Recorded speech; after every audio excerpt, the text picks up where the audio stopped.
Hello guys, अगर आप लोग भी एसएससी जेई की तैयारी कर रहे हैं या फिर करने वाले हैं तो ये सेशन आपके लिए बहुत ज़्यादा इंपॉर्टेंट होने वाला है। बिकॉज मैं इसमें आप लोगों को ए टू जेड तैयारी करने की तरकीब सिखाने वाला हूँ। अब देखो, इस तैयारी करने की तरकीब तो कुछ नहीं होती अगर इस तरीके से देखा जाए, लेकिन अगर दूसरे पर्सपेक्टिव में देखा जाए तो इसमें बहुत सारी चीज़ें हैं जो किसी एक एग्जामिनेशन को क्लियर करने के लिए बहुत इंपॉर्टेंट होती हैं। अब कोई भी आप एग्जामिनेशन हो, अभी मैं एसएससी जेई की बात कर रहा हूं, इसी तरीके से कोई भी एग्जामिनेशन आप लेना और आप ये टेक्निक जरूर लगाना, लोगों को जरूर फायदा होगा।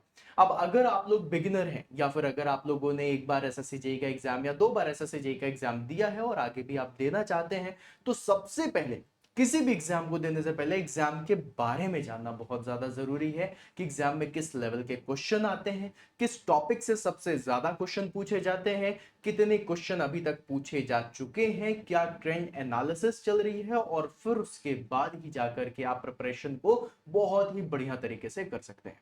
तो चलिए आइए दोस्तों, बिना किसी देरी की शुरुआत करते हैं और इस सेशन को बिल्कुल एंड तक जरूर देखिएगा। मैं सिलेबस का एक एक पोस्टमार्टम कर दूंगा, पूरा का पूरा ब्रेक डाउन कर दूंगा, किस टॉपिक को सबसे पहले पढ़ना चाहिए, कहां से क्वेश्चन सबसे ज्यादा आते हैं, ये सारी चीजें आपको इस सेशन में पता चलेंगी। तो चलिए आइए दोस्तों, शुरुआत करते हैं आज के सेशन का। और सबसे पहले मैं बात करने वाला हूं कि एसएससी जी में सब्जेक्ट वाइज जो क्वेश्चन की रेंज है वो क्या है। सबसे ज्यादा है ये इंपॉर्टेंट जानना कि सबसे पहले मैं कौन सा सब्जेक्ट पढूं, क्या ये सब्जेक्ट मेरा फेवरेट है, या फिर अगर मुझे ये सब्जेक्ट नहीं आता है तो इसका वेटेज कितना है एग्जामिनेशन में। अगर मैं एक क्वेश्चन छोड़ करके जाता हूं या फिर ये टॉपिक ही नहीं पढ़ पा रहा हूं समय की कमी की वजह से, तो मेरा कितना लॉस हो सकता है, या फिर अगर मैं इस टॉपिक को कंप्लीट कर लूं तो मुझे कितना फायदा होगा, इसके बारे में जानते हैं। तो गाइस, ये जो मैं एनालिसिस लेकर के आया हूं ये है 2016 से, है ना। मतलब 2016 से लेकर के अभी तक के एनालिसिस है, मतलब एग्जाम 2016 से लेकर के अभी तक में कैसा कैसा हुआ है, कितने क्वेश्चंस पूछे गए हैं, किस तरीके से ट्रेंड चलता आया है, वो सारी चीजें अभी मैं आपको बताने वाला हूं। तो सबसे पहले तो गाइज ये देखिए, यहां पर आपको सब्जेक्ट्स और वहां पर आपको क्वेश्चंस दिख रहे हैं। गाइज अगर आप बहुत ही ध्यान से देखें तो मेरे जो कुछ इंपॉर्टेंट टॉपिक्स हैं जहां पर मुझे ज्यादा ध्यान देने की जरूरत है, वो कौन से हैं, वो हैं ये चार सेगमेंट। राइट, इसको तो जरूर देखना है। और साथ में अगर मैं देखूं तो ये जो 29 से 30 क्वेश्चन लिखा हुआ है ये भी मुझे बहुत ध्यान से देखना है। मतलब अगर आप लोग बहुत अच्छे से देखें तो 29 से 30 क्वेश्चन फ्लूइड मैकेनिक्स और टर्बो मशीनरी से पूछे जा रहे हैं। ये अभी तक का क्वेश्चन की रेंज चल रही है 2016 से लेकर के अभी तक। इसके पहले जो क्वेश्चंस आते थे वो मेरे दोस्त आते थे प्रोडक्शन इंजीनियरिंग से, राइट। लेकिन अब क्या हो गया है, थर्मल इंजीनियरिंग और साथ में आप लोगों का फ्लूइड और एक ये सॉन्ग, ये एक ऐसा टॉपिक हो गया है जहां से बहुत सारे क्वेश्चंस पूछे जा रहे हैं। ऑल्दो थोड़े बहुत ट्रेंड अभी चेंज भी हो रहे हैं जहां पर कास्टिंग से और वेल्डिंग से क्वेश्चंस भी काफी देखने के लिए मिलते हैं। रेस्ट आप लोग अगर देखें तो प्रोडक्शन इंजीनियरिंग से 8 से 9 क्वेश्चन पूछे जाते हैं। अगर देखा जाए यहां पर thermodynamics, IC engine, power plant, right, ये तीन अगर मिला लिए जाए तो 10, 9 और 11 अप्रोक्सीमेटली 30 क्वेश्चन जो है वो थर्मोडायनेमिक्स, आईसी इंजन और पावर प्लांट से पूछे जा रहे हैं। और साथ में अगर मैं आरईसी को ले लूं जो यहां पर दिख रहा है तो ये है 6 से 7 क्वेश्चंस, मतलब कहने का कि 35 से लेकर के 40 क्वेश्चंस तक 35 से 40 नंबर आपके सिर्फ और सिर्फ एक जो सेगमेंट है मैकेनिकल इंजीनियरिंग का, दैट इज थर्मल इंजीनियरिंग, उसको कंप्लीट करके मिल सकता है। प्लस उसके साथ अगर आप एक्स्ट्रा देखें तो यहां पर फ्लूइड मैकेनिक्स है जिससे आपके 29 से 30 क्वेश्चन पूछे जा रहे हैं। इसका कहने का मतलब है कि 40 क्वेश्चन वो और 30 क्वेश्चन अगर मैं फ्लूइड मैकेनिक्स को कंप्लीट कर लूं तो 70 क्वेश्चन तो मेरे ऐसे ही बन गए। और साथ में अगर मैं स्ट्रेंथ ऑफ मटेरियल को पढ़ लेता हूं तो 80 क्वेश्चन बन गए। तो मतलब अगर मैं पूरी थर्मल इंजीनियरिंग, पूरी फ्लूइड मैकेनिक्स और पूरी स्ट्रेंथ ऑफ मटेरियल कंप्लीट कर लूं तो मेरे 75 से 80 क्वेश्चन तो बनेंगे ही बनेंगे। ऐसा है। और बाकी जितने भी आपके क्वेश्चंस लिखे हुए हैं, 8-9 क्वेश्चन उधर से, 5 6 6 7 और 3 4 2 3 क्वेश्चंस, वो आप लोग देख रहे हैं कि इनकी जो रेंज है वो थोड़ा कम है। जैसे कि मशीन डिजाइन हो गया, साथ में आप लोगों का इंजीनियरिंग मैकेनिक्स हो गया, heat and mass transfer, all दो आउट ऑफ सिलेबस चीजें हैं लेकिन फिर भी कई बार पूछ लिया जाता है। तो ये सारी चीजें हैं जो आप लोग देख रहे हैं एसएससी जेई की रेंज में। अब सबसे बड़ी चीज आती है वो ये है कि पिछले कुछ एग्जामिनेशन में कैसे पूछा गया। तो गाइज आप सभी लोगों को पता होगा कि 2021 तक इवन 2022 तक अगर मैं बात करूं तो जो क्वेश्चन आ रहे थे वो काफी डिफरेंट तरीके से पूछे जा रहे थे, लेकिन उसके बाद सिलेबस चेंज हुआ, सिलेबस नहीं चेंज हुआ, क्वेश्चन का पैटर्न चेंज हो गया। और जब क्वेश्चन पेपर का पैटर्न चेंज होता है तो वहां पर कुछ चीजें हैं जो हमें फिर से समझने की जरूरत है। जैसे 2023 और 2024 अगर इसकी बात करूं तो यहां पर सीबीटी 1 और सीबीटी 2 होने लग गया था। तो 2023 और 2024 के लिए मैंने यहां पर सीबीटी 1 सीबीटी 2 का अलग से बना दिया है कि अगर आप देखें तो फ्लूइड मैकेनिक्स है जो आपका 2023 में पहला पेपर हुआ था 9 अक्टूबर को, उसमें 24 क्वेश्चन पूछे गए थे। और जो दूसरा पेपर हुआ था 11 अक्टूबर को, उसमें 22 क्वेश्चन पूछे गए थे। थर्मोडायनेमिक्स से 15 और 19 क्वेश्चन, आईसी इंजन से 9 और 9 क्वेश्चन, पावर प्लांट से 16 और 12 क्वेश्चंस। अगर मैं रेफ्रिजरेशन की बात करूं जहां पर मैंने अभी यहां पर बताया था कि जो ट्रेंड चल रहा है उसमें रेंज कर रहा है 6 से 7 क्वेश्चन, लेकिन अगर आप 23 और 24 में देखते हैं तो यहां पर आरएसी से 12 और 10 क्वेश्चन पूछे गए थे। हाँ हाँ, आपके दिमाग में आया होगा कि सर जी पिछली बार जब आरएसी दिया था तब तो बहुत सारे क्वेश्चन दिख रहे थे, आप तो 6 ही 7 बोल रहे हो। ये जो आपने पिछली बार पेपर दिया था उसमें ऐसा ही हुआ था, है ना। अभी देखना जब 24 का पेपर होगा तो थोड़ा सा ट्रेंड और वैसा डिफरेंट होगा, ठीक है। फिर उसके बाद अगर मैं देखूं तो टर्बो मशीनरी फ्लूइड मैकेनिक्स का टॉपिक है, इससे आप लोगों के क्वेश्चन आए थे 10 और 11। अब साथ में देखा जाए engineering mechanics, strength of material बहुत कम देखी गई थी, 3 और 2 क्वेश्चन देखे गए थे। थ्योरी ऑफ मशीन से 2 और 2 क्वेश्चन थे। Machine design, material science, production engineering, इन सब से क्वेश्चन बहुत ही कम आए थे। तो अगर मुझे ये चीज पता चल जाए कि एग्जाम में क्या क्वेश्चन सबसे ज्यादा पूछा जा रहा है, किस टॉपिक से सबसे ज्यादा क्वेश्चन पूछा जा रहा है, तो सबसे पहले मेरे लिए प्रिपरेशन करना क्या इंपॉर्टेंट होगा। मैं सबसे पहले मान लो थ्योरी ऑफ मशीन है, थ्योरी ऑफ मशीन को मैं सबसे पहले उठाना चाहूंगा या फिर मैं थर्मोडायनेमिक्स को पहले उठाना चाहूंगा। ऑब्वियसली आपका आंसर होगा थर्मोडायनेमिक्स, क्योंकि थर्मोडायनेमिक्स को जब मैं पढ़ूंगा तो मेरे कम से कम 15 क्वेश्चन तो सही होंगे ना। अगर मैं 2024 का भी ट्रेंड देखूं तो 2024 में भी 15 और 11 क्वेश्चन से मैं मिनिमम मान लू 10 क्वेश्चन तो पूछे जाने हैं। 10 क्वेश्चन तो आएंगे। मैं इसकी पीडीएफ भी दे दूंगा, है ना, शिवम सर मैकेनिकल का जो टेलीग्राम ग्रुप है उसमें मैं इसकी पीडीएफ डाल दूंगा पूरी एनालिसिस की, आप जरूर उसको एक्सेस कर लीजिएगा सो दैट आपको पता रहे कि कौन सी चीजें हैं, कितने क्वेश्चंस किस टॉपिक से पूछे जा रहे हैं, ये भी है। इवन गाइस बिलीव मी, मैंने टॉपिक वाइज भी बाइफरकेशन किया हुआ है। जैसे for example fluid mechanics, fluid mechanics में भी किस टॉपिक से क्वेश्चन आने वाला है वो भी मैंने बाइफरकेशन में किया हुआ है, जो आपको अभी आगे इसी सेशन में देखने के लिए मिलेगा। तो सेशन पूरा देखते हुए जाना, राइट। अब गाइस यहां पर जब आप देख रहे हो कि इतने सारे क्वेश्चन इन टॉपिक से आ रहे हैं तो सबसे पहले तो मेरे दिमाग में क्लियर हो गया, अगर मैं एसएससी जे का एग्जाम देना चाहता हूं, मैं चाहे एक्सपीरियंस बंदा हूं या फिर मैं बिगिनर हूं, मुझे सबसे पहले इन टॉपिक से शुरुआत करनी चाहिए, क्योंकि ये सबसे ज्यादा इंपॉर्टेंट टॉपिक्स में से एक हो रहे हैं। फिर उसके बाद गाइस थोड़ा सा आगे बढ़ता हूं और मैं चलता हूं सीबीटी 2 पे, जो कि पहले मेंस होता था लेकिन अब सीबीटी 2 का एग्जामिनेशन होने लग गया है। और जब सीबीटी 2 एग्जामिनेशन के बारे में बात करूंगा तो देखो यहां पर फ्लूइड मैकेनिक्स से 26 क्वेश्चन पूछे गए थे 2023 में, और 2024 में 25 क्वेश्चन सिर्फ और सिर्फ फ्लूइड मैकेनिक्स के थे। फिर उसके बाद थर्मोडायनेमिक्स का नंबर आया जहां पर 14 क्वेश्चन 2023 में पूछे गए और 10 क्वेश्चन आप लोगों के 2024 में पूछे गए। अच्छा, अब इसके बाद 2025 में जो एग्जामिनेशन हो रहा है इसमें अगर आप ट्रेंड देखो तो थर्मोडायनेमिक्स का थोड़ा सा गिर रहा है, और यहां पर जो आईसी इंजन, पावर प्लांट और रेफ्रिजरेशन का ये थोड़ा सा बढ़ता हुआ जा रहा है। तो ऐसा भी पॉसिबिलिटी है कि थर्मोडायनेमिक्स के क्वेश्चन कम करके application of thermodynamics that is IC engine, RAC और पावर प्लांट से क्वेश्चन पूछ लिए जाए। लेकिन उसको भी समझने के लिए सबसे ज्यादा इंपॉर्टेंट है थर्मोडायनेमिक्स को समझना। तो मतलब थर्मोडायनेमिक्स, आईसी, पावर प्लांट और रेफ्रिजरेशन ये तो आपका इंपॉर्टेंट होगा ही होगा। साथ में अगर गाइस देखो तो फ्लूइड मैकेनिक्स के साथ हम लोग fluid machinery, turbo machinery engine भी पढ़ते हैं। जैसे हम लोग टरबाइन के बारे में पढ़ते हैं, हम लोग टरबाइन तो चलो ऊपर ही आ गया, फ्लाई व्हील के बारे में पढ़ लेते हैं ना, फ्लाई व्हील भी एक टरबाइन ही है। हम लोग पंप्स के बारे में पढ़ते हैं तो पंप्स और टरबाइन आपके टर्बो मशीनरी में आ जाता है, ये सारी चीजें तो आप पढ़ते ही हैं। फिर उसके बाद इंजीनियरिंग मैकेनिक्स हो गया। स्ट्रेंथ ऑफ मटेरियल से जो 2023 और 2024 का सीबीटी 2 हुआ था उसमें बहुत कम क्वेश्चन पूछे गए थे।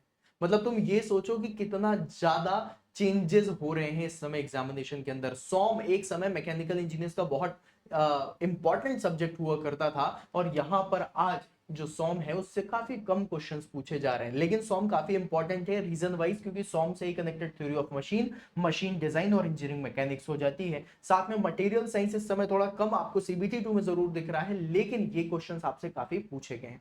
अब देखो ये जो एनालिसिस बनाई है ये एग्जैक्ट 100% तो नहीं बोलूंगा, लेकिन 95% बिल्कुल करेक्ट होती है। है ना। एनालिसिस में क्या होता है, जो मैंने क्वेश्चंस देखे उसको किया, देखा हाँ ये वाला क्वेश्चन इससे पूछा गया, ये वाला क्वेश्चन इससे पूछा गया, ये वाला क्वेश्चन इससे पूछा गया, दो चार क्वेश्चन ऊपर नीचे, लेकिन तुम्हें बिल्कुल एग्जैक्ट डेटा तुम्हें मैं देने की कोशिश कर रहा हूं। अब देखो थोड़ा सा और आगे बढ़ते हैं और अब हम थोड़ा टॉपिक वाइज चलते हैं कि टॉपिक में क्या पूछा गया है ना। अच्छा उसके पहले मैं आपको बता दूं कि भाई कट ऑफ कितना गया है, सो दैट आप लोगों के दिमाग में ये भी रहे ना कि भाई मैंने एग्जामिनेशन दिया, मुझे पता है कि इस टॉपिक से ज्यादा क्वेश्चन आ रहे हैं, इस टॉपिक से ज्यादा क्वेश्चन आ रहे हैं। अब सबसे पहले मैं देखूं तो सही कट ऑफ कितना जा रहा है, और कट ऑफ में भी अगर मैं सबसे पहले लूं तो मैं अनरिजर्व्ड कैटेगरी जनरल का कट ऑफ लेता हूं। आप किसी भी उससे कैटेगरी से बिलोंग करते हैं उससे फर्क नहीं पड़ता, लेकिन टारगेट आप जनरल वाले के टर्म्स में करिए, है ना। जनरल वाले तो करते ही, आप लोग भी करिए। रीजन वाइज बता रहा हूं क्योंकि जब आप टॉप पे जाओगे तभी आपको चीजें काफी अच्छे से समझ में आएंगी। गाइस देखो 2016 से स्टार्ट करें तो ये 115 नंबर का कट ऑफ गया था, फिर 2017 में 117 नंबर, फिर 2018 में बहुत तगड़ा जंप किया है, 152 नंबर का कट ऑफ गया है 200 में, फिर उसके बाद 2019 में 157 नंबर का, फिर उसके बाद 2020 में थोड़ा कट ऑफ गिरा है 141 मार्क्स, और फिर उसके बाद 2023 में 131 मार्क्स और 2024 में 132 मार्क्स। मतलब आप यहां पर चीजों को देख सकते हैं, और ये जो चीजें ये यहां से 18 से लेकर के 20 तक की आप देख सकते हैं। अब फर्क बताता हूं क्या है गाइस। फर्क ऐसा है कि 2018, 2019 और 2020 में जो सबसे ज्यादा वेटेज वाला सब्जेक्ट होता था वो होता था आप लोगों का फ्लूइड और स्ट्रेंथ ऑफ मटेरियल। अब स्ट्रेंथ ऑफ मटेरियल थोड़ा कम हुआ है और स्टूडेंट्स का स्ट्रेंथ ऑफ मटेरियल में कमांड काफी बन जाता है, क्योंकि पता होता है एसएससी जेईई में 100 एफएम तो जरूर पूछी जाएगी, है ना। तो एसएससी जेईई के ट्रेंड्स बदलने लग गए हैं। अब ट्रेंड्स बदल रहे हैं, तो अगर मैं तुमसे बोलूं कि भाई 100 में मेरे कितने क्वेश्चंस पहले देखे जाते थे, 10 के करीबन क्वेश्चन देखे जाते थे, आज 100 में कितने क्वेश्चन आ रहे हैं। मैं अगर सीबीटी 1 के बारे में बात करूं, strength of material 3 question, 2 question, 3 question, 1 question. मतलब कहने का क्या है कि 10 क्वेश्चन से 3 क्वेश्चन में आ गया, मतलब 7 से 8 नंबर का गैप आ रहा है। अब 7 से 8 नंबर का गैप अगर देखने के लिए मिल रहा है तो मेरे लाल ये देखो ना, 2020 में आपका कितना जा रहा था 141, अब 2023 में आए तो 131 हो गया, लगभग 10 नंबर का गैप आ गया। अब बोलोगे सर जी 7 नंबर तो देख रहे थे, 10 नंबर का गैप, तो भाई साहब 7 नंबर मतलब मेजर पोर्शन का जो गैप आ रहा है वो तो स्ट्रेंथ ऑफ मटेरियल के कम होने की वजह से आ रहा है। ये सारी एनालिटिक्स आपको करनी है गाइस जब आप प्रिपरेशन करने जा रहे हो। कहते हैं ना किसी भी जगह के बारे में अगर आपको मतलब कहीं घूमने जाना है तो उस जगह के बारे में आपको सब पता होना चाहिए कि मैं किस जगह पे जाने वाला हूं, क्या है इसकी हिस्ट्री। भाई ऑब्वियस सी बात है, अगर तुम मंदिर भी जाते हो तो तुम्हें पता होता है ना कौन से भगवान जी का मंदिर है, यहाँ पे मन्नत कैसे मांगी जाती है, नारियल फोड़ के मन्नत मांगते हैं या धागा बांध के मन्नत मांगते हैं। इवन अगर तुम जाते हो तो तुम्हें पूरी हिस्ट्री पता होती है कि केदारनाथ गए तो कैसे वहां पे क्या क्या चीजें हैं, सब कुछ है, तो पता चलता रहता है, एनालिटिक्स से पता चलता है। अब जब तुम केदारनाथ जाओगे तो तुम्हें पता होगा ना कि भाई सबसे पहले मैं कहाँ उतरूंगा, फिर उसके बाद मुझे कहाँ से अपनी यात्रा शुरू करनी है, कितनी लंबी यात्रा होगी, फिर उसके बाद मेरे दर्शन किसके होने वाले हैं, कृष्ण भगवान के, विष्णु जी के, या फिर हमारे श्री भोलेनाथ जी के। तो ये सारी चीजें पता होती है ना। तो कैसे पता होती है, जाने से पहले पता करते हो, तो एग्जामिनेशन देने जा रहे हो तो एग्जाम के बारे में पता होना चाहिए। अब गाइस इसके बाद मैं थोड़ा सा आप लोगों को दिखाना चाहता हूं यहां पर सब्जेक्ट वाइज बाइफर्केशन, सब्जेक्ट में भी टॉपिक वाइज बाइफर्केशन मैंने करके रखा हुआ है। सबसे पहले मैं बात कर रहा हूं फ्लूइड मैकेनिक्स की। आप फ्लूइड मैकेनिक्स को बहुत अच्छे से जानते हैं, काफी सारे क्वेश्चंस पूछे जा रहे हैं, और फ्लूइड मैकेनिक्स में भी अगर देखा जाए तो परसेंटेज पे मैं थोड़ा बात करूंगा, क्वेश्चंस के नंबर आप लोगों ने देखे हुए। फ्लूइड प्रॉपर्टीज और हाइड्रोलिक टर्बाइंस, जो टर्बो मशीनरी की मैंने बात करी थी, राइट। तो फ्लूइड प्रॉपर्टीज और हाइड्रोलिक टर्बाइन से लगभग 30% आप लोगों के क्वेश्चन पूछे जा रहे हैं। अगर फ्लूइड मैकेनिक्स और टर्बो मशीनरी से क्वेश्चन आएंगे तो टोटल मिला के जितने क्वेश्चन है उसका 30% पोर्शन तो सिर्फ और सिर्फ फ्लूइड प्रॉपर्टीज लेकर के जा रहा है, हाइड्रोलिक टर्बाइंस लेकर के जा रहा है। मुझे एक चीज बहुत अच्छे से पता है, जब मैं प्रिपरेशन करता था तो किसी भी एक सब्जेक्ट में पूरा का पूरा सब्जेक्ट कभी याद नहीं होता था, कभी भी। कोई ना कोई सब्जेक्ट में भी कुछ ना कुछ टॉपिक्स होते थे जो आप लोगों के कमजोर होते थे, और इसी तरीके से अगर देखा जाए तो अप्रोक्सीमेटली 1.92%, सबसे नीचे लास्ट तीन बोल रहा हूं, ये 1.92, 1.44 और 0.46, ये क्या है, यहां पर लिखा हुआ है external flow, drag and lift, hydrostatic forces on surfaces, liquids in rigid motion, है ना, और इंपल्स ऑन जेट। ये जितनी भी चीजें हैं ये बहुत कम है, इनसे क्वेश्चन नहीं आ रहे। अब इंपल्स ऑन जेट के फॉर्मूले बहुत ज्यादा है कि भाई जब हम जेट यूज कर रहे हैं तो जो प्लेट पे पड़ रहा है वो प्लेट स्टेशनरी है या मूवेबल है, ये सारी चीजें याद करनी अब जरूरत नहीं है। अगर आप लोग टर्बो मशीनरी और फ्लूइड भी पढ़ते हुए जा रहे हो और साथ में अगर आपको ये लग रहा है कि भैया इनमें से ये टॉपिक हैं जो सबसे ज्यादा पूछे जा रहे हैं, तो पहले आप उन्हें प्रिपेयर करोगे। इनके ऊपर ध्यान जरूर देना, क्योंकि ये रैंक चेंजिंग में काम आते हैं। क्योंकि बहुत सारे स्टूडेंट्स हैं जो एनालिसिस करके जाते हैं, और अगर वो इन टॉपिक्स को नहीं छोड़ रहे हैं तो मतलब वो इनके क्वेश्चंस करेंगे नहीं, और गलती से अगर आपने क्वेश्चन कर दिया तो आपको एक एडवांटेज मिल जाता है। इसलिए मैं कहता हूं कि पूरा पढ़ के जाओ। लेकिन जिनके क्वेश्चंस के जो परसेंटेज हैं, जो ज्यादा है, जिनका वेटेज ज्यादा है, उसको जरूर पढ़ना। अब फ्लूइड मैकेनिक्स के बाद अगर हम लोग आगे बढ़ते हैं तो यहाँ पर है engineering mechanics. Although engineering mechanics में दो तरीके की मैकेनिक्स आप लोगों ने देखी है, एक डायनेमिक्स देखी है, एक स्टैटिक देखी है। देखो स्टैटिक एक ऐसी चीज है जहां पर आप लोग फोर्सेस का यूज इस तरीके से नहीं करते हो, राइट। मतलब फोर्सेस कहने का मतलब क्या है, स्टैटिक्स जब हम लोग बोल देते हैं ना इंजीनियरिंग स्टैटिक्स में, ये आ जाता है कि भैया सिर्फ और सिर्फ फोर्सेस हैं, सिर्फ और सिर्फ मोशन है, इनके बारे में हम लोग पढ़ लेते हैं ना, सिर्फ मोशन की क्या स्टडी चल रही है, क्या इसमें फॉर्मूला लग रहा है, नॉर्मल नॉर्मल सी चीजें। लेकिन जब हम डायनेमिक्स में आते हैं तो फोर्सेस भी आ जाते हैं, मोशन भी आ जाता है, मोशन के पीछे का कॉज भी आ जाता है, सब आ जाता है।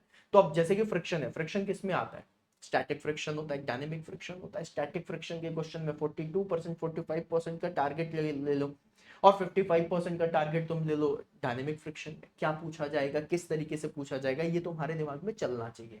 अगर मैं बात करूं यहाँ पर स्ट्रेंथ ऑफ मटेरियल से, तो गाइस देखा जाए जो सिंपल स्ट्रेस स्ट्रेन और इलास्टिक कांस्टेंट होते हैं ना, ई जी के म्यू, ये सारी चीजें है ना, इन सब से सबसे ज्यादा क्वेश्चन पूछेंगे। 30% वेटेज लेकर के बैठा हुआ है। अगर मैं बात करूं शेयर फोर्स और bending moment diagram, S F D B M D, approximately 14% का वेटेज है। अगर थ्योरी ऑफ कॉलम्स के बारे में बात करूं, टॉर्शन इन शाफ्ट के बारे में बात करूं, तो टोटल मिला के 22% का वेटेज लेकर के बैठे हैं। तो जब भी कभी आप लोग पढ़ें तो कुछ इस ऑर्डर में पढ़ें, सो दैट आप लोगों के पास एक अच्छा वेटेज बनता हुआ जाए। गाइस इसकी पीडीएफ में शिवम सर मैकेनिकल के टेलीग्राम ग्रुप में डाल दूंगा, आप इसकी प्रिंट आउट निकाल लेना, अपने पास रखना, पलटते हुए जाना, पता चलता रहेगा किसमें क्या पूछा जा रहा है, किस तरीके से पूछा जा रहा है, ठीक है।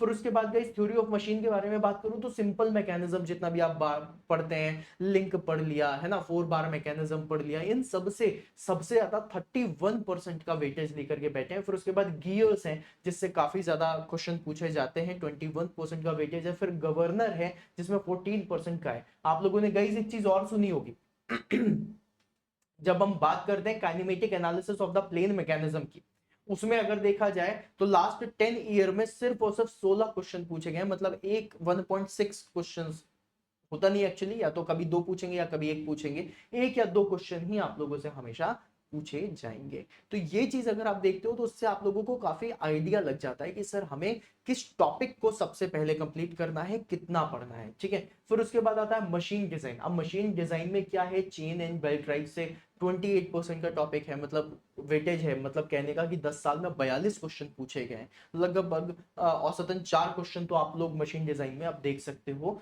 जो आपको चेन और बेल्ट ड्राइव से मिलेगा, ये बहुत ज्यादा इंपॉर्टेंट है। फिर उसके बाद वेल्डेड एंड रिवेटेड जॉइंट है, यहां तक तो आपको करना है। शाफ्ट हो गया, थ्रेडेड जॉइंट हो गया, डिजाइन ऑफ गियर्स हो गया, डिजाइन अगेंस्ट फ्लक्चुएटिंग लोड हो गया। ये सब लगता है कि इंपॉर्टेंट है, लेकिन इनमें से आप लोगों का जो ज्यादा इंपॉर्टेंट है वो पहले कंप्लीट करोगे, और कंप्लीट आपको पूरा करना है, बट जो ज्यादा इंपॉर्टेंट है उसे करेंगे गाइस। फिर उसके बाद आता है मोस्ट इंपॉर्टेंट चीज, प्रोडक्शन इंजीनियरिंग। प्रोडक्शन में अगर आप थोड़ा सा फील करें तो इस समय जो सबसे ज्यादा वेटेज हो रहा है वो मटेरियल साइंस का हो रहा है। ऑल्दो प्रोडक्शन का ओवरऑल वेटेज कम है, लेकिन अगर प्रोडक्शन पूछी तो प्रोडक्शन में मटेरियल साइंस के क्वेश्चन पूछने की जो टेंडेंसी होगी, जो ऑर्डर होगा वो सबसे ज्यादा होगा, अप्रोक्सीमेटली 35% आप लोगों के मटेरियल साइंस से क्वेश्चन बन रहे हैं। फिर उसके बाद मेटल कटिंग, मेटल वेल्डिंग और कास्टिंग, ये आजकल थोड़ा ज्यादा बढ़ गया है ना, 24%, 18%, 16%। जो पहले क्वेश्चन आते थे रोलिंग से, फोर्जिंग से, एक्सट्रूजन से, ये क्वेश्चन अब थोड़ा कम हो गए हैं। तो फॉर्मिंग का अगर आप देखो तो अप्रोक्सीमेटली 2.93% ही, बहुत ज्यादा वेटेज नहीं है, फॉर्मिंग से क्वेश्चन कम है। मेटल कास्टिंग से, वेल्डिंग से, कटिंग से, मटेरियल साइंस से ज्यादा है। इवन वेल्डिंग और कास्टिंग के बारे में बात करूं तो इसमें भी कास्टिंग डिफेक्ट से ज्यादा क्वेश्चन पूछे जा रहे हैं।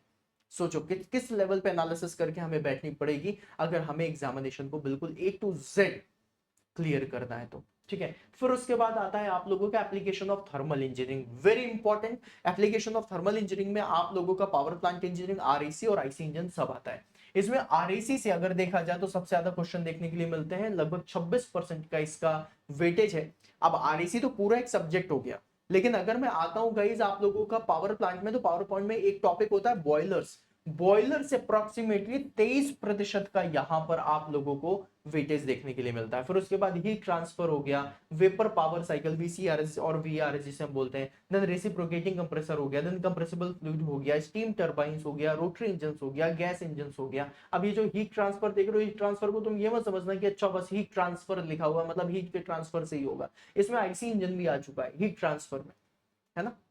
तो ये एक्चुअली में देखा जाए तो आईसी इंजन का टॉपिक हो जाता है भैया, जितनी हीट ट्रांसफर होगी उतना तो वर्क डन कर पाओगे, राइट। तो इसका भी काफी तगड़ा वेटेज है 18% का। फिर उसके बाद गाइस एक चीज आती है जिसे हम कहते हैं आईसी इंजन, जिसको मैंने पूरा का पूरा डिवाइड कर दिया है। क्यों? क्योंकि आईसी इंजन से काफी सारे क्वेश्चन पूछते हैं। अब इसमें भी देखना हीट ट्रांसफर ही तुम्हें दिखाई देगा। Basics of air standard cycle से 41%, मतलब Otto cycle, diesel cycle, dual cycle, Ericsson cycle, Atkinson cycle, Stirling cycle, इन सब से आप लोगों का 41% का टारगेट है। Then combustion in SI and CI engine, ये हीट ट्रांसफर का पोर्शन होता है कंबशन वाला, राइट। ये भी हीट ट्रांसफर में ही आता है। इससे आप लोगों का 48 क्वेश्चंस, लगभग 22% का टारगेट हम लोगों ने मतलब देखा है जो लास्ट 10 इयर्स में पूछा गया है। देन उसके बाद super charging, engine testing, then emissions वगैरह, इससे 14% है। फिर उसके बाद अगर देखा जाए तो इग्निशन इंजन से आप लोगों का जो देखा जा रहा है वो देखा जा रहा है 12% का। और फिर उसके बाद अगर यहाँ पर देखा जाए ignition engine, friction, lubricating and cooling से, मतलब ये जो पोर्शन है जहां पर आप लोगों में से बहुत सारे स्टूडेंट कहते हैं सर इंजन कूलिंग हम लोग थोड़ा कम पढ़ते हैं, रीजन उसका ये होता है कि भाई total ignition, engine friction, lubrication and cooling इनसे 12% है। लास्ट 10 ईयर में सिर्फ 12% अगर देखा जाए आईसी इंजन से क्वेश्चन आएंगे तो 12% सिर्फ क्वेश्चन सिर्फ इससे पूछा है। और फ्यूल से आप लोगों का 9.35% आप लोगों का टारगेट है। फिर उसके बाद आता है गाइस हमारा थर्मोडायनेमिक्स, जिससे सबसे ज्यादा क्वेश्चंस पूछे जाते हैं। और अगर आप ध्यान दें तो इसमें जो प्रॉपर्टीज ऑफ प्योर सब्सटेंस है, जो आप लोगों को अभी देखने नहीं मिलती, स्टार्ट में नहीं मिलती, आपको सबसे लास्ट में देखने मिलती है। जब आप प्रॉपर्टीज ऑफ प्योर सब्सटेंस में पढ़ते हैं, लेटेंट हीट ऑफ वेपराइजेशन के बारे में पढ़ते हैं, क्रिटिकल पॉइंट के बारे में पढ़ते हैं, ट्रिपल पॉइंट के बारे में पढ़ते हैं, कहां पर आप लोगों का सब कूलिंग हो रही है, कौन सा वेट रीजन है, कौन सा सुपर हीटिंग रीजन है, ये सारी चीजें आप लोगों से प्रॉपर्टीज ऑफ प्योर सब्सटेंस 22% का वेटेज लेकर के बैठा हुआ है। Then first law of thermodynamics 21%, then second law of thermodynamics 20%, then entropy, entropy किससे आया? सेकंड लॉ ऑफ थर्मोडायनेमिक्स से ही आया हुआ है, उससे भी आपका 12% क्वेश्चन पूछे जा रहे हैं। फिर उसके बाद बेसिक कॉन्सेप्ट जीरोथ लॉ से आप लोगों का 11% है। फिर एनर्जी एंड एनर्जी इंटरैक्शन वगैरह से जो वर्क डन वगैरह हम लोग निकालने लग जाते हैं, इनसे क्वेश्चन कम आ रहे हैं, 8% का ही सब वेटेज है। और अगर देखा जाए open system analysis by first law, है ना, ओपन सिस्टम की जो एनालिसिस कर दो, that is steady flow, energy equation, ये सारी चीजें, इनसे आप लोगों का सिर्फ 3.7% का ही वेटेज है। तो ये जो आप लोगों ने देखा ये था गाइस टॉपिक वाइज वेटेज, मतलब किसी एक सब्जेक्ट को पकड़ा और उसमें से टॉपिक कौन सा है, उस सब्जेक्ट में कौन सा ऐसा टॉपिक है जो सबसे ज्यादा पूछा जा रहा है। अब सोचो, मुझे ये पता है कि थर्मोडायनेमिक्स बहुत ज्यादा पूछा जा रहा है, और थर्मोडायनेमिक्स के अंदर क्या पूछा जा रहा है वो भी मुझे पता है। तो अब मेरी तैयारी कैसी होगी? अब मेरी तैयारी बेहतर होगी ना, क्योंकि मुझे तो ये भी पता है कि भाई अब पूछेगा क्या, अभी तक क्या पूछ रहा है। और अगर अभी तक पूछ रहा है तो मुझे पता है कि भाई साहब बढ़िया है ना। अगर आप लोगों को गाइस ये पता चल गया कि रोहित शर्मा ने सेंचुरी मार दी है और वो 120 130 रन मार चुका है ना, तो क्या आपके मन में एक इंसाइट आती है कि एक गट फीलिंग आती है कि यार 120 रन तक तो बिल्कुल ताबड़तोड़ खेला है, अब ये रोहित शर्मा मारेगा, अब ये खींच खींच के मारेगा और तगड़ा मारेगा, और तगड़ा मारते मारते आप लोग बोल देते हो कि भैया ये डबल सेंचुरी लगाएगा आज, है ना। तो इसी तरीके से एग्जामिनेशन में होता है। अगर आपको पता है कि इस सब्जेक्ट से इतने क्वेश्चंस पूछे जा रहे हैं, और अगर इतने क्वेश्चन पूछे जा रहे हैं तो फिर ये पक्का इसी तरीके का कुछ क्वेश्चन आएगा। अगर चेंज भी करेगा तो हो सकता है ये चेंज करे। अब आप गाइस इसमें थोड़ा सा एक एनालिसिस और करना। अब आप समझना जो बात मैं आपसे बोल रहा हूं, आपका पेपर है, ठीक है, पेपर में बहुत सारे स्टूडेंट कहते हैं पेपर इजी आया था, टफ आया था, मॉडरेट आया था। मुझे मॉडरेट वाला कुछ कॉन्सेप्ट समझ में नहीं आता। या तो मेरे लिए कोई चीज इजी है या फिर कोई चीज मेरे लिए टफ है। अब तुम एक बात बताओ भाई, पास या फेल होता है ना। 33 नंबर के ऊपर आए तो पास है, 33 नंबर के नीचे आए तो फेल है, राइट। चलो 33 नंबर भी पास है, 33 से या 33 के ऊपर है तो पास है, और 33 के नीचे आए तो फेल है। अब बीच में नहीं होता ना कि भैया ना हम पास है ना फेल है। तो ऐसे मॉडरेट का मुझे कॉन्सेप्ट समझ में नहीं आता, ऑल्दो यूज करते हैं सभी स्टूडेंट्स भी कि सर पेपर ना बहुत टफ था ना बहुत इजी था। नहीं, पेपर इजी था, बना नहीं इसलिए टफ लग रहा है, राइट। अब या तो पेपर इजी आएगा या पेपर टफ आएगा। अब तुम लोग ये भी एनालिसिस कर सकते हो कि अगर पेपर इजी आ रहा है, इसका कहने का मतलब है कि जो इजी इजी टॉपिक्स होंगे वो जरूर पूछे जाएंगे, और अगर पेपर टफ है तो जो कॉन्सेप्चुअल टॉपिक्स हैं वो जरूर पूछे जाएंगे। अब आप लोगों के पास पूरी की पूरी शीट है, पूरी की पूरी पीडीएफ है, जिसमें आपको पता है कि भाई किस सब्जेक्ट से कितने क्वेश्चंस आ रहे हैं। अब अगर आप ये भी एनालिसिस करो कि भैया ये सब्जेक्ट में ये टॉपिक्स हैं जो कॉन्सेप्चुअल है, और इनसे टॉपिक में क्वेश्चंस भी बहुत ज्यादा पूछे जा रहे हैं, मतलब अगर पेपर टफ करना है तो ये जो हाई वेटेज के कॉन्सेप्चुअल टॉपिक्स हैं मुझे ये जल्दी पढ़ने पड़ेंगे। इसमें बहुत बढ़िया कॉन्सेप्ट और बहुत अच्छी क्लैरिटी लेनी पड़ेगी कि अगर पेपर टफ आया तो कॉन्सेप्चुअल टॉपिक्स में जो सबसे ज्यादा वेटेज वाले हैं वो मेरे क्लियर होने चाहिए, सो दैट मैं पेपर में अच्छा परफॉर्म कर सकूं, है ना। पेपर इजी आया तो सबके लिए इजी होगा। अब यहां पर याद रखना, जब पेपर इजी आता है ना तो आपका जो कट ऑफ है वो हमेशा बढ़ जाता है, और जब पेपर टफ आता है तो यहां पर कट ऑफ घट जाता है। गाइज अब एक दो चीजें और थोड़ा सा बताना चाहूंगा, आप लोगों ने अगर अभी तक ये वाली बात मेरी सुनी है तो इसमें एक पॉइंट और है जो मैं आपको बताना चाहूंगा, जिसको थोड़ा सा समझ लेना, बहुत ज्यादा इंपॉर्टेंट है आप सभी लोगों के लिए। गाइज अभी 2025 में मैंने आरआरबी एएलपी का एग्जामिनेशन देखा, और साथ में मैंने आरआरबी जेई का एग्जामिनेशन देखा, मतलब पेपर देखा। जब मैंने पेपर देखा तो मुझे ये चीज समझ में आई कि रेलवेज ने एक ट्विस्ट किया है, और रेलवेज ने पीवाईक्यूज नहीं उठाए। रेलवेज ने टॉपिक तो अच्छे उठाए, लेकिन साथ में इन्होंने प्रीवियस ईयर के रिपीटेड क्वेश्चन नहीं पूछे, और इन्होंने टॉपिक से नए क्वेश्चंस बना के पूछे। ऑल्दो क्वेश्चन टफ नहीं थे, क्वेश्चन थे इजी। अगर आपको कॉन्सेप्चुअल नॉलेज है तो आप लोगों के लिए क्वेश्चन इजी है, और अगर कॉन्सेप्चुअल नॉलेज नहीं है तो फिर क्वेश्चन टफ हो सकता है, क्योंकि टॉपिक सेम थे, टॉपिक हाई वेटेज वाले थे। आप लोग के पास अगर आंसर किया तो आप जरूर चेक करना, आपको पता चलेगा, है ना। अब गाइस जब टॉपिक में हम बात करते हैं कि भैया क्या पढ़ें, अब हमें ये तो पता चल गया भैया फर्स्ट लॉ ऑफ थर्मोडायनेमिक्स से 21% का है, या फिर प्रॉपर्टीज ऑफ प्योर सब्सटेंस से पढ़ना है, तो पढ़ें क्या क्या, क्योंकि हमें एक टारगेट लेके चलना पड़ेगा ना। अब हम दुनिया जान के तो सारी चीजें पढ़ नहीं सकते। पता चला थर्मोडायनेमिक्स आती है बहुत ज्यादा तो हम सेंजल एंड बोल्स लगाने लग गए, हम पी के नागपुरी पढ़ने लग गए। इतना समय है नहीं, और समय नहीं है इसलिए ये सारे एनालिसिस करके मैं आपको दे रहा हूं, सो दैट आप लोग फिर एक सही डायरेक्शन में आगे बढ़ सको, है ना। तो अब गाइस अब क्या क्या पढ़ा जाए, तो देखो इसमें दो चीजें आपको सबसे पहले बता दूं। ये है हमारा सिलेबस, ठीक है। ये सिलेबस वो सिलेबस है जो एसएससी ऑफिशियली आपको बताता है।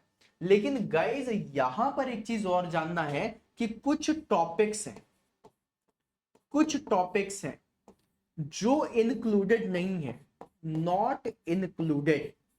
अगर आप लोगों में से कुछ ऐसे स्टूडेंट हैं जिन्होंने पहले एग्जामिनेशन दिया है तो आपको पता होगा कि कुछ ऐसे टॉपिक्स होते हैं जो इंक्लूडेड नहीं होते हैं, बट स्टिल क्वेश्चंस जो होते हैं वो पूछे जाते हैं, राइट, हैज बीन आस्क्ड। इस केस में गाइज मैं हमेशा आप लोगों को सजेस्ट करता हूं कि पीवाईक्यू जरूर लगाओ, सो दैट आपको पता हो कि भाई कुछ टॉपिक्स ऐसे हैं जिनसे आप लोगों का सिलेबस में तो नहीं दिया लेकिन क्वेश्चन जरूर पूछे जा रहे हैं, तो वो टॉपिक भी पढ़ के जाना है। जब मैं तैयारी करवाता हूं एसएससी जेईई की तो मैं सारी चीजें पढ़ाता हूं, जिन टॉपिक्स का भी मैंने पूरी एनालिसिस करी हुई है कि कौन कौन से टॉपिक्स हैं जो नहीं पूछे जा, मतलब नहीं गिवन है लेकिन पूछे जरूर जाते हैं, है ना, वो भी मैं आप लोगों को बताता हुआ जाऊंगा। अब देखो सिलेबस पे चलते हैं, तो सबसे पहले मैं आप लोगों को सिलेबस दिखाने वाला हूं कि इसमें क्या क्या चीजें पूछी जाती है, राइट। तो ये जो सिलेबस है, ये जो आप इधर से लेकर के इधर तक का देख रहे हो, ये सिलेबस है सीबीटी 1 का। किसका सिलेबस है? सीबीटी 1 का, राइट। सीबीटी 1 पहला पेपर जो होता है आप सभी लोगों का, जिसमें 100 क्वेश्चन नॉन टेक के होते हैं और 100 क्वेश्चन टेक्निकल होते हैं, है ना, जिसमें रीजनिंग भी पूछी जाती है, जीके जीएस भी पूछी जाती है, और 100 टेक्निकल क्वेश्चन होते हैं। ये इसका सिलेबस है। इस सिलेबस को लेना सीबीटी 1 का और ऐसे काट देना, ठीक है। ये गिवन सिलेबस है। अब बोलो सर जी क्या कर रहे हो, मतलब मुंह पे बेइज्जती हो रही है इसकी, क्या कर रहे हो सर, काट दिए आप सिलेबस? हाँ मेरे लाल काट दो। मैं इसके बेसिस में कभी आपको ना आगे बढ़ने की सलाह दूंगा, और ना ही कभी मैं अपने स्टूडेंट्स को इससे आगे बढ़ने देता हूं। रीजन बताता हूं क्यों। क्योंकि ये जो सिलेबस है ये, इसमें कुछ नहीं है, इसमें सिर्फ और सिर्फ सब्जेक्ट के नाम लिखे हैं। Theory of machine, machine design, IC engineer, standard cycle, ये सब लिखा हुआ। सिलेबस देखना है तो गाइस आप चलेंगे सीबीटी 2 के सिलेबस में, जो मेंस के एग्जाम का सिलेबस है। वो बाइफरकेटेड सिलेबस है और उसमें काफी कुछ दिया हुआ है और उसी के ही बेसिस में सीबीटी 1 में क्वेश्चन पूछे जाते हैं। देखिए ये है सीबीटी 2 का।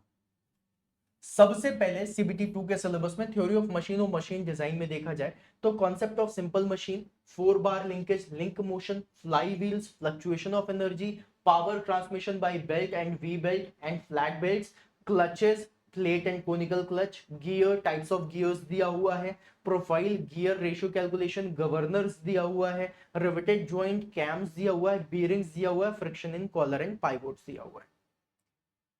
हाँ, अगला अगला जो तुम देखोगे तो इंजीनियरिंग मैकेनिक्स आ जाएगा आप लोगों का। इसमें थ्योरी ऑफ मशीन में सिर्फ इतना दिया हुआ है, राइट, सिर्फ इतना दिया हुआ है, इतना सिलेबस। लेकिन क्या आपको लगता है कि सिर्फ इसी से ही चीजें आ रही हैं? हाँ, मोस्ट इंपॉर्टेंट जो मैक्सिमम वेटेज वाला है वो सब दे दिया है, लेकिन कुछ चीजें हैं जो रह जाती है। वो आप लोगों को जब मैं थ्योरी ऑफ मशीन पढ़ाऊंगा तब आपको समझ में आएगा। अब गाइस यहां पर अगर आप थोड़ा सा इसको बहुत ध्यान से देखें तो गाइस यहां पर कुछ चीजें हैं जो मिसिंग है ना, कुछ चीजें हैं जो मिसिंग है। बताऊं क्या क्या मिसिंग है? देखो मेरे लाल, यहां पर पावर ट्रांसमिशन के बारे में बता दिया, राइट, ये बता दिया, एक टॉपिक ये फ्लाई व्हील बता दिया, ठीक है, 4 बार लिंकेज का मैकेनिज्म बता दिया, यहां पर गियर्स बता दिया, गियर्स के बाद इन्होंने यहां पर गवर्नर के बारे में बता दिया, फ्रिक्शन, कॉलर एंड पाइवोट्स दिया हुआ है, ठीक है ना। अब देखना, जब मैं तुम्हें यहां पर थ्योरी ऑफ मशीन में लेके जाऊंगा,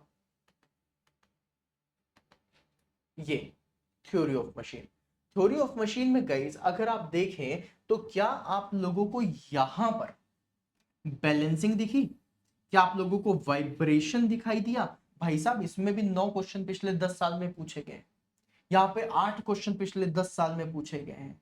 क्या आप लोगों को कैम डिजाइन दिखाई दी? नहीं, कैम्स बस लिखा हुआ, 8 क्वेश्चन इससे पूछे गए हैं, राइट। आप लोगों ने गाइस जितनी भी चीजें देखी हैं उसमें से कुछ चीजें हैं जो बिल्कुल सही लिखी हुई है, जैसे simple mechanism, gears, governors, fly wheel, ये सब दिया हुआ है, लेकिन कुछ टॉपिक्स हैं जो मिसिंग है। फ्रिक्शन दिया है और फ्रिक्शन से 2 क्वेश्चन पूछे, लेकिन इन्होंने कैम्स उसमें पाइवोट्स वगैरह में, कॉलर और पाइवोट्स में दे दिया, टोटल फ्रिक्शन की वैल्यू को नहीं दिया, उन्होंने इंजीनियरिंग मैकेनिक्स में दिया है। तो इस तरीके से कुछ टॉपिक्स हैं जो ये लोग लिखे नहीं है लेकिन इनसे क्वेश्चन जरूर पूछते हैं, ठीक है। अब इंजीनियरिंग मैकेनिक्स में आते हैं तो equilibrium forces, laws of motion, friction, then concept of stress and strain, elastic limits. अब ये जो आप लोगों ने देखा ये किसका है?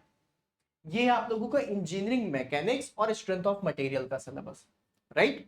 देखो ना, यही है एक्चुअली में, यही है, तुम जाकर के ऑफिशियल नोटिफिकेशन में देख लेना, तुम्हें यही सिलेबस मिलेगा, ठीक है। Then elastic limit, elastic constants, bending moment, shear force diagram, stress in composite bar, torsion in circular shaft, buckling of columns दे दिया, रेनकाइन थ्योरीज दे दिया, and thin walled pressure vessels दे दिया, थिन स्ट्रेसेस के बारे में बता दिया, राइट। गाइस यहां पर एक दो चीजें हैं जो नहीं दी है। हाँ, क्या आप लोगों ने यहां पर बेंडिंग स्ट्रेसेस देखी? क्वेश्चन आते हैं बेंडिंग स्ट्रेसेस के, एक्चुअली में क्वेश्चंस आते हैं, राइट। आप लोगों ने डायग्राम्स देखा होगा, पूछते हैं न्यूट्रल एक्सेस में क्या होगा, क्या नहीं होगा, कैसे होगा, कैसे नहीं होगा, राइट, है ना। Bending moment and shear force दिया हुआ है, बेंडिंग स्ट्रेसेस के बारे में नहीं दिया है। चलो, क्या आप लोगों ने यहां पर थर्मल स्ट्रेसेस देखी? थर्मल स्ट्रेस से क्वेश्चन आते हैं कि अगर आप लोगों ने मटेरियल को गर्म करना शुरू कर दिया और दोनों साइड से कंस्ट्रेंड है तो क्या जनरेट होगा, क्या नहीं होगा, कोएफिशिएंट ऑफ थर्मल एक्सपेंशन की वैल्यू क्या होगी, क्या नहीं होगी, सारी चीजें आपसे पूछी जाती है, राइट। ये सब कुछ नहीं दिया हुआ है। देन उसके बाद मटेरियल में अगर देखा जाए तो आप लोगों से homogeneous material, isotropic material, orthotropic material, anisotropic material के बारे में पढ़ते हैं, लेकिन वो कहीं पे नहीं दिया, दैट इज अजम्पशंस जो हम लोग लेकर के चलते हैं, है ना। हुक्स लॉ से क्वेश्चन पूछे जाते हैं, हुक्स लॉ नहीं दिया हुआ है, कहीं पे रिटन नहीं है इस तरीके से। अब फिर उसके बाद हम कहते हैं मैकेनिकल प्रॉपर्टीज, जब हम मैकेनिकल प्रॉपर्टीज में जाते हैं तो वो वैल्यूज भी नहीं दी हुई है। यहाँ पर एक और बहुत इंपॉर्टेंट टॉपिक है जो यहाँ पर मिसिंग है, स्ट्रेन एनर्जी। क्या लिखा है कहीं पे? देखो, देखो कहीं पर भी दिख जाए, कहीं पर भी बेंडिंग मोमेंट्स है, इलास्टिक लिमिट, इलास्टिक कांस्टेंट्स दे दिया है, स्ट्रेस स्ट्रेन का दे दिया है, यहाँ पर स्ट्रेस इन कंपोजिट बार्स दिया हुआ है, कंपाउंड बार्स छोड़ दिया, चलो। फिर उसके बाद टॉर्शन इन सर्कुलर शाफ्ट दिया हुआ है, बकलिंग ऑफ कॉलम दे दिया, थिन वॉइड दे दिया। क्या यहाँ पे स्ट्रेन एनर्जी दिख रही है?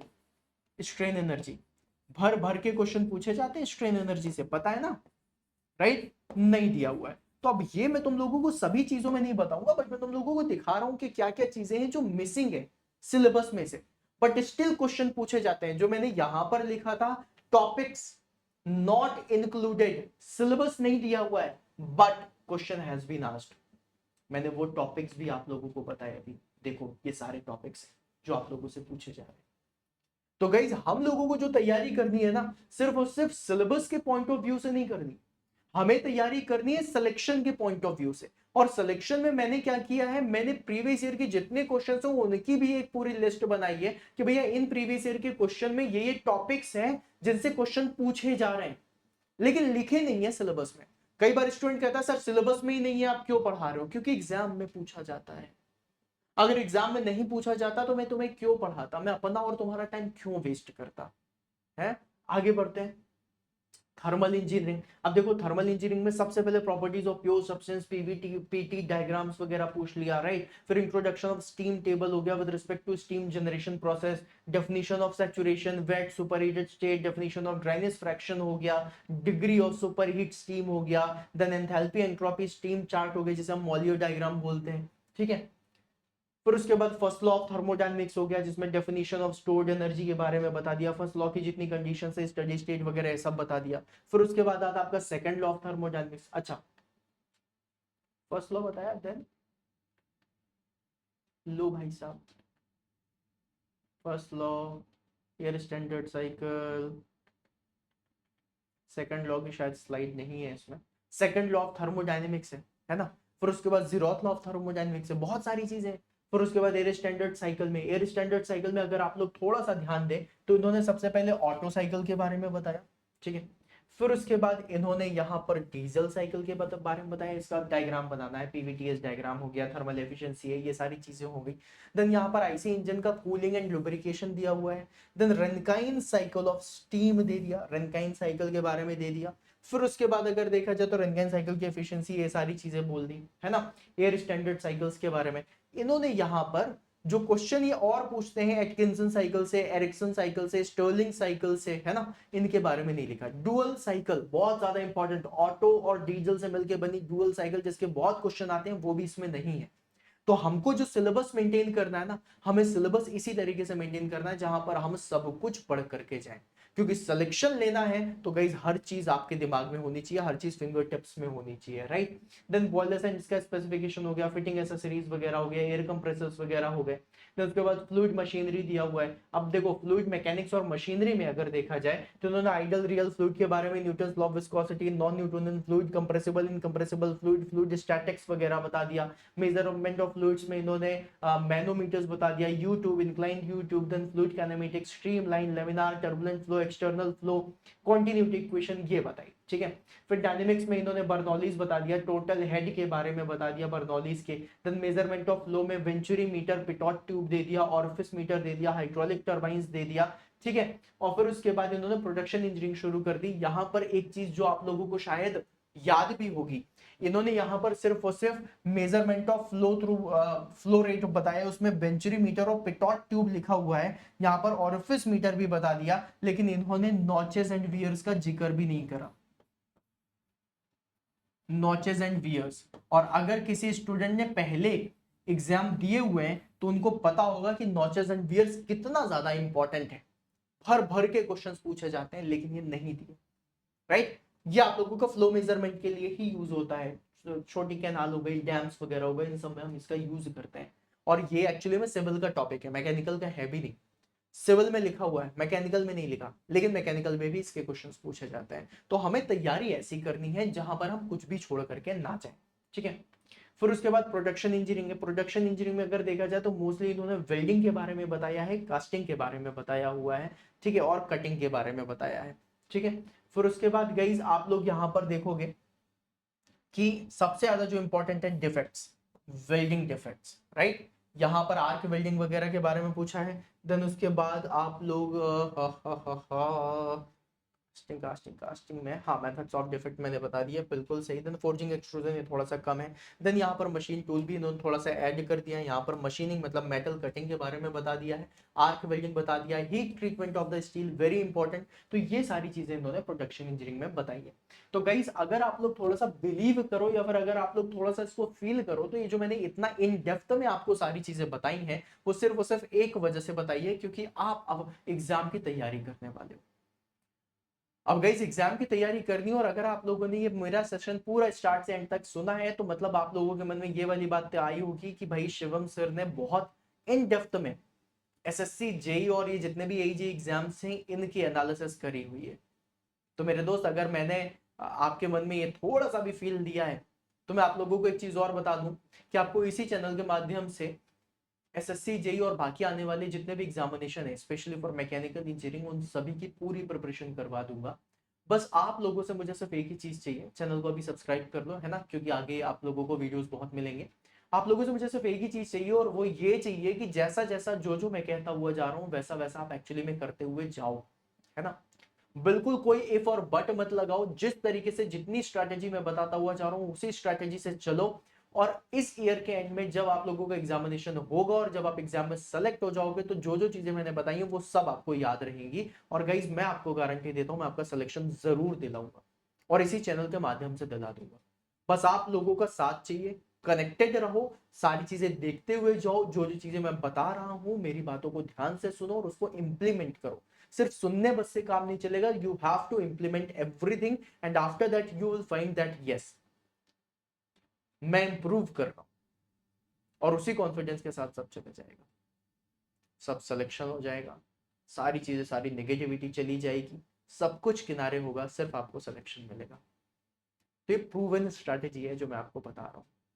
तो इसी के साथ आज का सेशन यही एंड करते हैं। अगर आपको सेशन अच्छा लगा हो तो जरूर से जरूर सेशन को लाइक करिएगा, सेशन के एंड में कमेंट जरूर करिएगा कि आपको सेशन कैसा लगा। और इसी तरीके से एग्जाम के बाइफर्केशन पे या फिर किसी भी एग्जाम की आप तैयारी कर रहे हो और आप चाहते हो कि मैं A to Z उस एग्जाम के बारे में आपको बताऊं सो दैट आप लोगों के लिए थोड़ा इजी हो जाए, तो आप मुझे कमेंट बॉक्स में जरूर बताना कि मैं और अगले सेशंस में क्या क्या और आप लोगों के लिए लेकर के आऊं, और मैं वैसे ही आप लोगों के लिए सेशन बनाऊंगा। साथ में अगर सेशन अच्छा लगा हो तो दोस्तों के साथ जरूर शेयर करना। इसकी पीडीएफ मैं शिवम सर मैकेनिकल के टेलीग्राम ग्रुप में डाल दूंगा, वहां से आप लोग जरूर से जरूर पीडीएफ डाउनलोड कर लीजिएगा, इसको प्रिंट आउट निकलवा लीजिएगा और आप लोग इसी तरीके से तैयारी करिए, आप देखिएगा आपका सिलेक्शन जरूर होगा। मिलते हैं फिर अपन नेक्स्ट सेशन में, तब तक के लिए